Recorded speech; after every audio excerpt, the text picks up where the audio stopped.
तो इस वीडियो में हम क्वेश्चन नंबर 15, 16, 17 को सॉल्व करेंगे। सबसे पहले अपना काम वही रहता है, क्वेश्चन को समझना अच्छे से। बिना क्वेश्चन को समझे हम क्वेश्चन को हल नहीं कर सकते, कोई भी हो, ठीक है। तो क्वेश्चन नंबर 15 देखते हैं क्या है। कह रहा है for what value of n are the nth term of two APs are 63, 65, 67 and 3, 10, 17 equal. तो आपसे ये कह रहा है कि n की किस वैल्यू के लिए इन दोनों एपी का nth टर्म आपस में इक्वल होगा। मतलब दोनों एपी का ऐसा कोई नंबर ऑफ टर्म होगा जो आपस में इक्वल होगा, मतलब सेम वैल्यू देगा। तो वही हमको बताना है वो कौन से नंबर का टर्म होगा, वहीं पर n की वैल्यू हमको बतानी है। सबसे पहले आप राइट करेंगे गिवन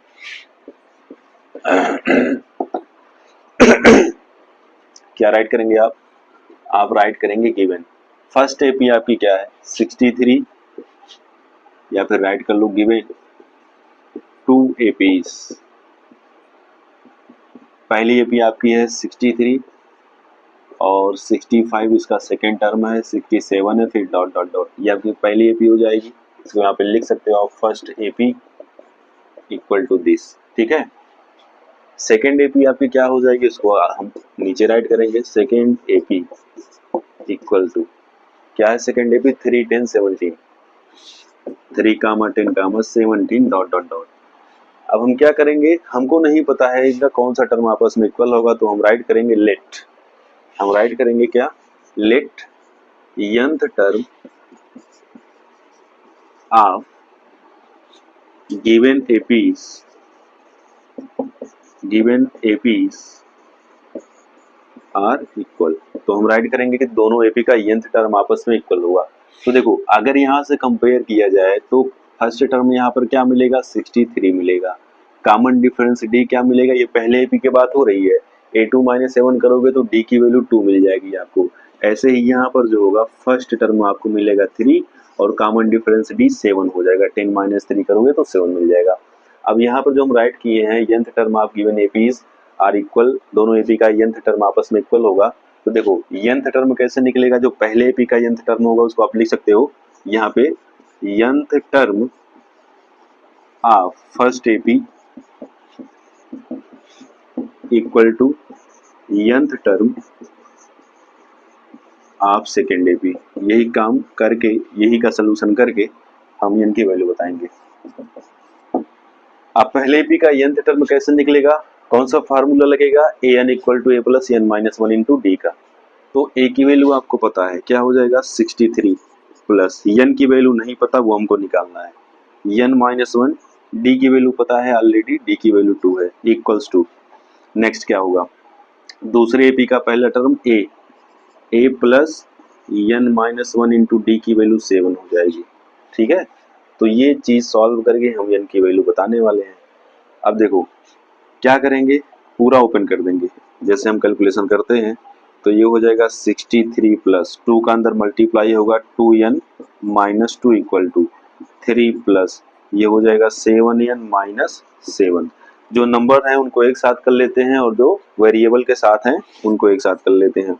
तो ये हो जाएगा 2n, 7n को इधर लेकर के आओ माइनस 7n हो जाएगा equal to.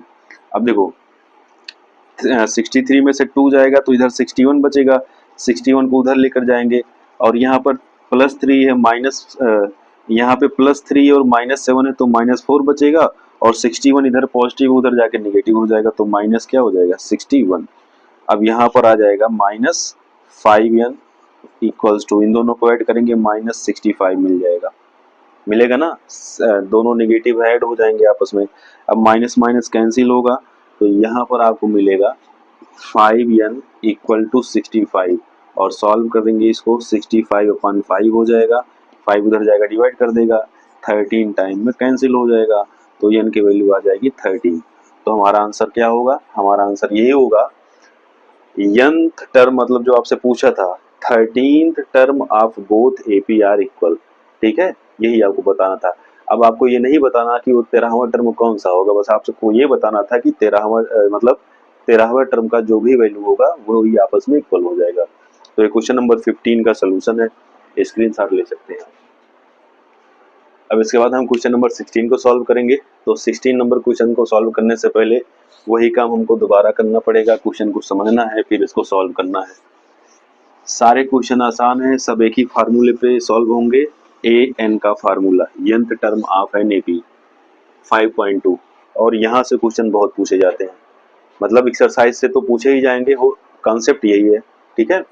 16th number question देखिए, कह रहा है determine the AP whose third term is 16 and seventh term is exceeds the fifth term by 12। तो आपसे कह रहा है कि एपी बताना है, आपसे एपी बताना है, ठीक है। अब इसमें क्या दे रखा है, कह रहा है कि थर्ड टर्म इज 16, तो आप राइट करोगे एज गिवन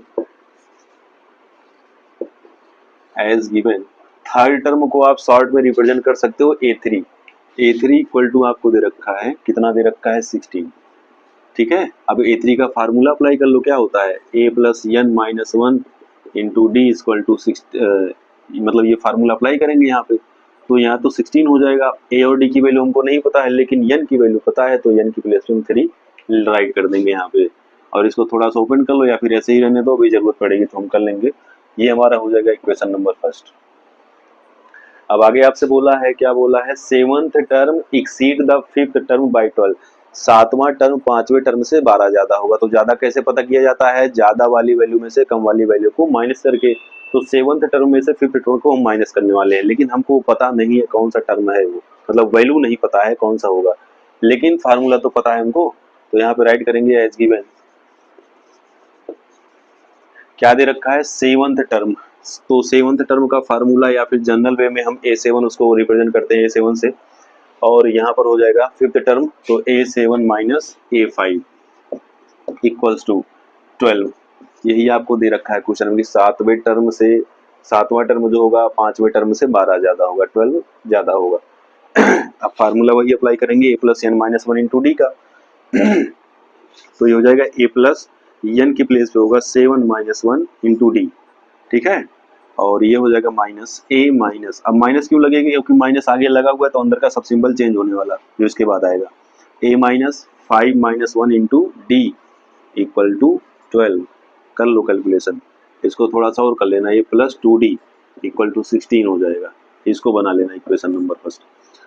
और यहाँ से A कैंसिल हो जाएगा, 7 में 7 जाएगा, कितना बचेगा 6D, और ये तो माइनस है ही, माइनस कैंसिल हो चुका है तो माइनस, अब यहाँ पर 5 में से 1 जाएगा 4D बचेगा, 4D इक्वल टू 12 आएगा, तो 6D में से 4D जाएगा, कितना बचेगा 2D, so 2D equal to 12, 2 से कैंसिल कर दो, तो D इक्वल टू 6 आ गया,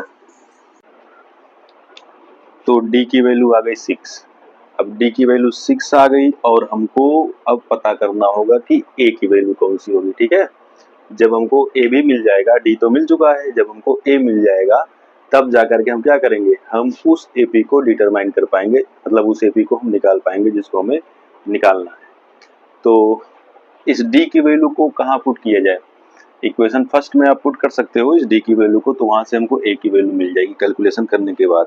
तो यहाँ पे आप राइट करेंगे फ्रॉम इक्वेशन फर्स्ट, या फिर आप यहाँ पे राइट कर सकते हैं putting the value of D in equation first.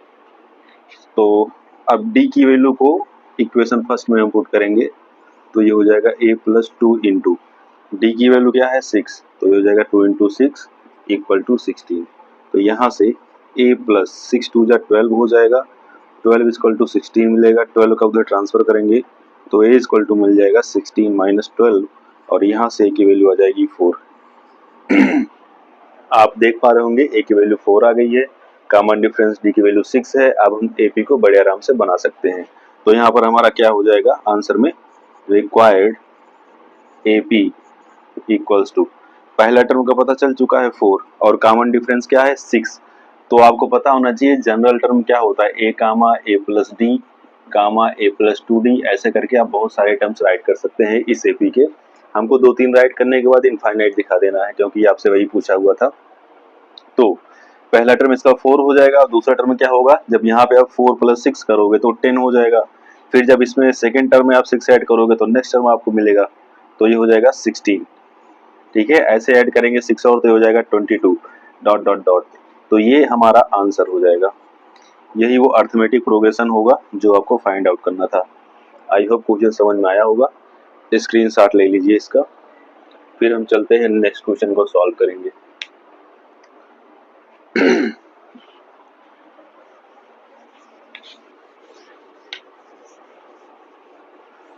Question number 17 भी बहुत ही इंपॉर्टेंट है, अपने आप में अच्छा क्वेश्चन है। अब इसको कैसे सॉल्व किया जाएगा इसको हम जानेंगे।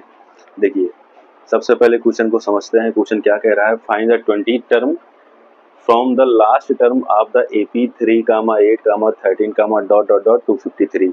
तो कह रहा है कि ये जो AP दे रखा है इसके लास्ट टर्म से 20वां टर्म आपको फाइंड आउट करना है। तो कहने का मतलब इसको रिवर्स करके लिख दिया जाएगा, क्योंकि अब देखो लिखा क्यों जाएगा, क्योंकि वही पूछा है आपसे क्वेश्चन में कि find the 20th term from the last term, और इसका लास्ट टर्म क्या है 253, फाइनाइट AP है, क्योंकि डॉट डॉट डॉट 253 के बाद डॉट डॉट डॉट नहीं लगा है, तो हम 253 को आगे रख देंगे। अब देखिए यहाँ पे सबसे पहले आप राइट करेंगे as given arithmetic progression AP equal to क्या दे रखा है 3, 8, 13, डॉट डॉट डॉट 253।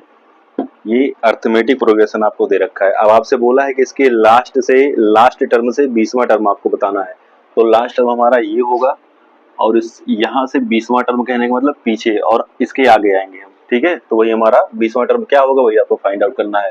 तो इस AP को थोड़ा सा आसान बनाने के लिए रिवर्स करके लिख दीजिए। तो यहाँ पे आप राइट करेंगे अकॉर्डिंग टू क्वेश्चन क्या हो जाएगा 253 कामा डॉट डॉट डॉट 13 कामा 8 कामा 3, ठीक है। ये हमारी AP हो गई रिवर्स होने के बाद।